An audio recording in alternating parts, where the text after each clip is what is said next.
right? Fuck, man. I'll tell you, when I was a kid, I read Robert Anton Wilson and all this shit. Here we are, we're standing here, we're talking about this shit, and it's real. Okay, I'm pissed. I'm laughing here, I'm going to come up on drugs, so watch for it. Okay, yes, I don't. Is there any practicing magicians in the audience? Put your hand up if we got any. Yeah, come on, bold. A few. Okay, by the time we finish this, you're all going to be practicing magicians. This shit's easy, right? I'm like you, basically, why are we here? Why are we here in this thing? What's this all about? And by the way, this is a Scottish accent. So, reset the filters and pretend it's Sean Connery talking to you, okay? Double shit. So if you can follow me, I'm just going to talk the way I talk, and fuck you, you don't understand. The deal is this. I've been writing this comic for the last 6 years, and the weird thing was, like you, like everyone here, we're trying to figure what's going on. Why do we feel different? Why don't we fit into this world? Why do we think they're not telling us the truth? So I went out and I read Robert Anton Wilson's books when I was 20 years old, which is 20 years ago now. And I figured this guy bullshit me. He says we can talk to aliens, we can talk to people from Sirius. Is he talking crap? He said, oh, it's the Crowley's got methods for contacting alien intelligence and for changing the world. Is he talking crap? So I did it. And no, he's not talking crap. Right? And we can all do it. And this is by way of trying to demolish the counterculture and replace it with something useful. We're just going to start here and see what we get to. When I started in The Invisibles, which is a comic book for people who haven't seen the thing, it's a comic book which is kind of my attempt to explain what happened to me after I'd been abducted by aliens in Kathmandu in 1994. And the only reason I was abducted by aliens in Kathmandu in 1994 is because I went to Kathmandu in 1994 to be abducted by aliens. And it works! Look at these fuckers, they will turn up! And what they told me was this, and they tell everyone the same bullshit, but it's a different perspective, it's from different nervous systems, it seems to be filtered through everyone's own view of the world, but they keep telling us the same shit. So I met these guys, I'm sitting in the roof garden of the Vajra Hotel in Kathmandu, and I was totally doing tons of dope. But in my defense, I do like a quarter of dope a day. I've been doing it since 1990. So I know this shit, and as you all know, everyone out there is like, is ahead and knows what I'm talking about. You don't hallucinate, right? If you go to the garage, it's the fucking garage. If you go to the 7-Eleven, it's the fucking 7-Eleven. You might be stoned, you might be picking up lots of interesting little bits and pieces that you don't normally get when you're straight. But you know what's real and you know what's not real.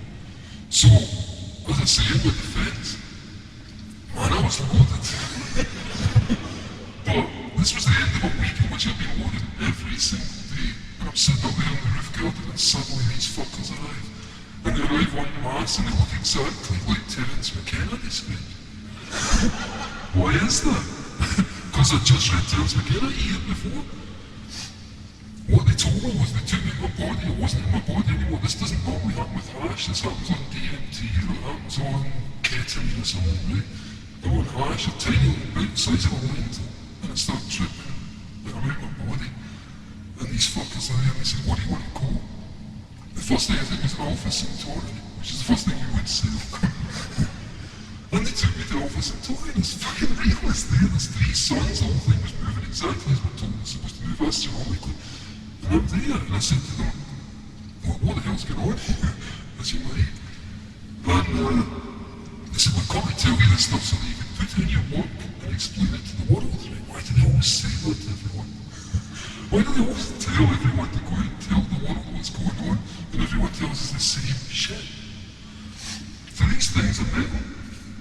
And what they were was like silver, like those things you get in rave videos, basically silver morphing mercurial blobs of chrome, but thick. And they took me to the 5th dimension.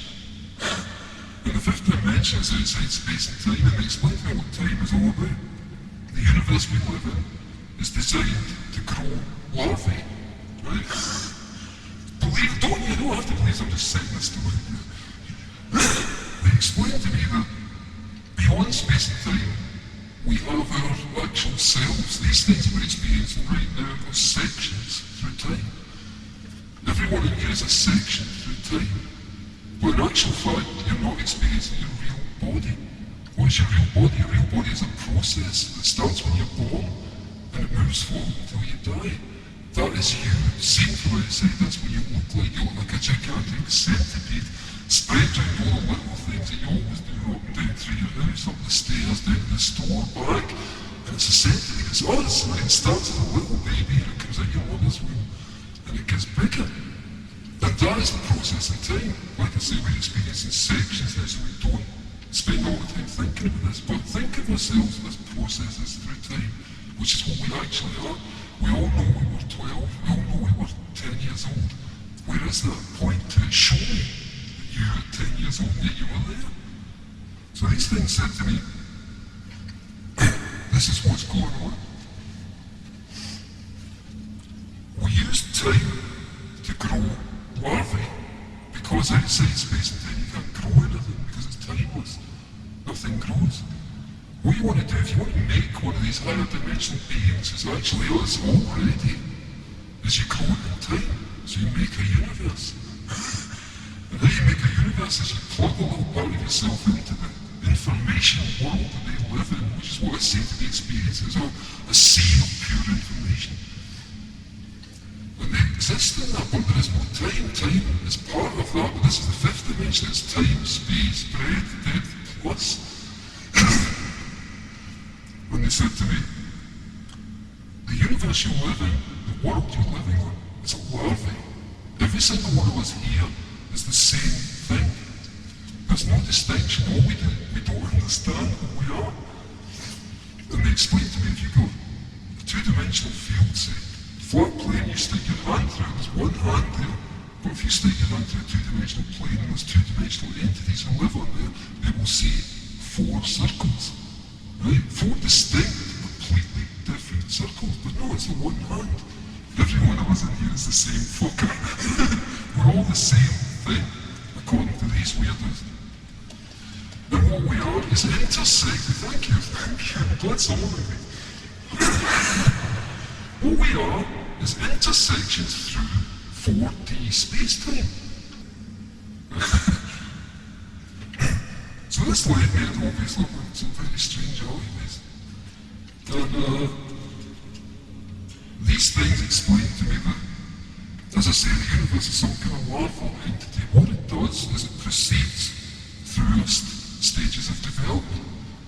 If you think about a fetus in the womb, and there's a famous phrase that says, phylogeny recapitulates, evolution, whatever the fuck it is. I forget the good bits. But there's the idea that if you've got a fetus, it starts off, it's through every single thing. It starts as a unicellular entity, it splits, it becomes a lizard, it becomes a mammal, eventually it becomes a human. And they said to me, the culture you're living in is, understand it this way, phylogeny recapitulates history. So what we're actually watching is this thing coming towards self-awareness and coherence in the same way that a fetus does. We haven't even been born yet. There is no adult on this planet. There's not one adult on this planet, which explains a lot. And it explains why we let fuckers like Bill Clinton bomb the Kosovo. It explains why I let Tony Blair put cameras in the street. So leading on from these ridiculous, where do you go from that? So I was told this stuff when I come out. I'm just this little kid from Coven in Glasgow, which is a real dodgy area. And I didn't go to university or school at 18, but suddenly I found out that if you do these things that you're told by Alistair Crowley, by Wilson, by all these people we read and all these people we've been consuming, but we don't do it, if you actually do what they say, things happen. Things occur exactly as it's described, and we can all do it. So I decided to put this to use in the comic book that I was doing, this thing called The Invisibles. And the idea was to kind of get all this down on paper and somehow look at it, not to accept it as reality, to accept it as purely this is part of human experience. It's a part of human experience that has been described to us for thousands and thousands of years, but for the last 200 it's been hidden and made occult. For some reason that we don't understand, it seems to have to do with the Industrial Revolution and corporate culture. happen. Magic works. And when I started doing the comic, I found that you could actually make magic happen by writing things and changing the operating system of the universe. It works, and I'm here to tell you to try it when you go home tonight, because it fucking works. And what happens if we all do it, everyone in this room decides to take control of reality? I'm talking about reality, I'm talking about quantum physics, I'm talking about taking control of things from the quantum level up, from the molecular level up, and it works. This magic works. So I'll tell you something you can do while I'm here. One of the best techniques, one of the easiest techniques to prove that this thing works is to practice sigil magic. The technique is simple. Have a desire tonight. Go home and do this. Don't listen to this shit. Don't listen to my bullshit and go home and think, yeah, we're the fucking counterculture. Do it! Do it! And we will change the world. Right? Because I did it. I didn't trust us. I didn't trust Wilson. I didn't trust those people who told me we could do this stuff. I'm here to tell you it works. And you can do it. We can all do it. Number one, first thing you do, write down a desire. Make it something easy that is likely to happen, something possible, rather than say, you know, I'm going to be king of the moon, which you may want to be, as we all do, but it's kind of hard to be king of the moon. You're going to have to get a rocket and go up there. So pick something easy. If you want to sigilize for a lottery win, make sure you buy a ticket, or else it won't work. So these are the conditions within the material universe that we live in. One of the things we're actually dealing with is some, as I say, some kind of operating system that can be hacked using words. And words seem to be the binding agent for this thing, whatever it is. So I wrote this comic book, and as I wrote it, it became true. Things I would make the characters do, it became true. The main character was, I gave him a bald head and a leather jacket because I thought people would like me when they read the comic. And bald heads were really uncool back in 1992. And it worked. I found that if I put the character through a situation where he was being tortured, and his lungs had burst, and he was being held in captivity, subjected to all these awful things, 3 months later I'm in hospital, 2 burst lungs, dying of blood poisoning, and facing exactly the same shamanic trial that I put my character through. So once I figured out that, I thought, well, the best thing to do is give this guy an easy time. So as a result of this, I just split up with my girlfriend, and I said, okay, I want a new one. I want it to look exactly like this chick in the comic. Because she's cool. So I did a sigil. A month later, the girl turns up. Then another one, then another one, then another one, then another one. All aspects of this character. Like, I was, oh fuck, this is insane. Because it works, and I've done something ridiculous. Because now I'm dealing with all these women who look like the character, but I don't get on with, or I can't talk to, or I can't deal with. And I began to realise a little bit about how this stuff works. So beyond that, I decided I won't just use it to get laid, because it seems pretty low grade kind of way of dealing with magic. But man, it works for me. And I thought, how much could you affect reality by writing a comic that mimicked reality but pushed it in weird directions? So around about 1997, I decided I would really seriously turn the thing into a super sigil. And it was based on the idea of, if you look at cave art, the first art was done, the first writing was done basically as an art. And if someone wanted to make something happen, like if you were some fucked up caveman in the cave somewhere moaning about the dinner, what do? You draw a bison on the wall, stick some spears in it, go out, and the bison dies filled with spears. Hey man, we can make this happen. Slowly those things become letters, they become words, they become reduced to abstractions, complexes of meaning. And you can take that basic idea, and as we've seen, people like Austin Osman Spare, the magician from the early 20th century, or Crowley, or the chaos magicians from the 80s, who were a big inspiration on me, they use this stuff. And what you can do is this, like I said, try this at home. Write down a desire. Quite simple, say it is my desire that my cat wins the Olympics. Take out all the vowels. Write this down for fuck's sake, do it. Don't just listen, do it, right? Take out the vowels, and you'll be left with a string of consonants. Take out the repeated consonants, you'll be left with a string of consonants that repeats in it, whatever X, Y, E, into a little image. Take the D, draw a big D, and you've got a T, draw a T under and keep reducing it down until it looks magical. And there are no rules for this thing, do it until it looks magical. At that point, you now have a sigil. The sigil won't work, you can project desire into reality and change reality. It works!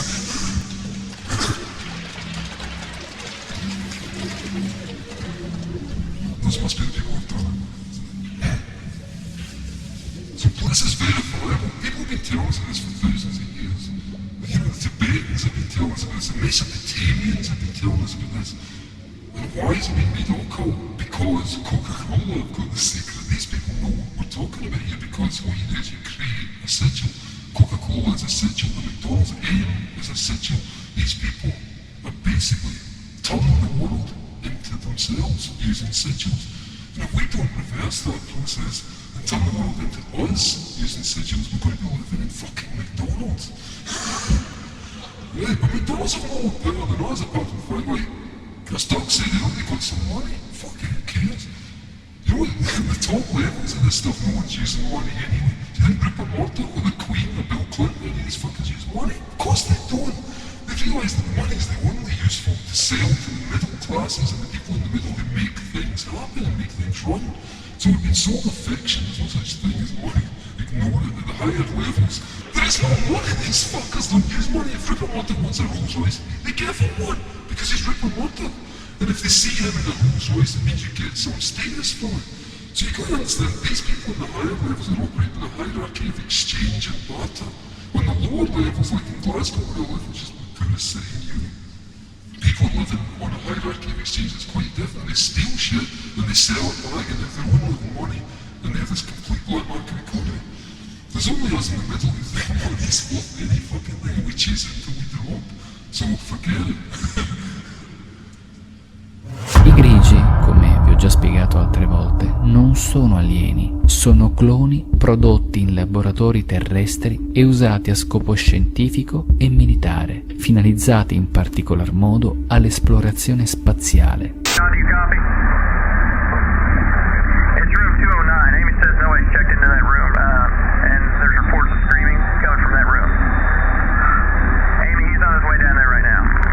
Flew up to the top, shot another beam of light at the warhead, flew around the direction it was flying, shot another beam of light at the warhead, and flew out the same way it came in.